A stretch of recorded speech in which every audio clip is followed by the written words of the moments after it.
We are going to set up our notebooks today, so you'll want to pause this video and get out your notebook. Also, if you have a notebook that's really like a dark color like black, or just has a lot of characters on it, maybe a lot of flowers or dogs or basketballs, then you might want to get a sticker from me that you can write on with pen, or you might want to get a silver Sharpie, because silver Sharpies are really good on black notebooks and folders. So we're going to set up our notebook, and you can choose any type of notebook that you want. I actually prefer spiral notebooks because it's easier to tear out the paper, but you can choose any type of notebook you want. I don't care the color, I don't care what's on it.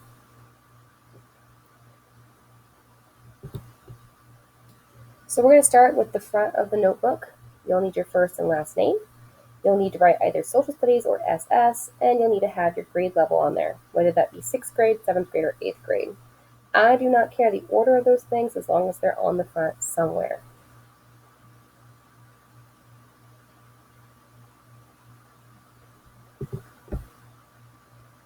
Now, the front of our notebook is actually going to say notes, so when you open it up, you need to write the word notes on the front of your notebook.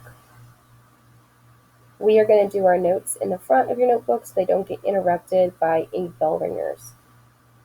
Please pause your video, make sure you get the cover done, and make sure you get notes written in the front of your notebook. Again, let me know if you need a permanent marker or if you need any stickers. Now let's flip to the back of your notebook, and on that cardboard piece, let's write the word bell ringers. You will do your bell ringers in the back of your notebook so they do not interrupt your notes. Pause this video and write bell ringers now. Here is an example of how to do your bell ringers. Again, we're going to do these in the back of our notebook. So you are going to write your date, and then you're going to answer the question or questions underneath that date, because sometimes you have more than one question. Sometimes the answer is just going to be one word. Other times you're going to maybe need a paragraph. It just depends on what the question is. Now, there are going to be times where you don't have to write your notebook at all, like a time where you have a map worksheet or a study guide worksheet. Sometimes we grade these bell ringers, sometimes we don't. If you look here under September 3rd, they had to do a compass rose, and it looks like that was graded in class. Then on September 17th, they had to write about a region, and that was also graded in class. October 2nd, they did some map questions. That was graded in class. You can see they fixed the ones they missed.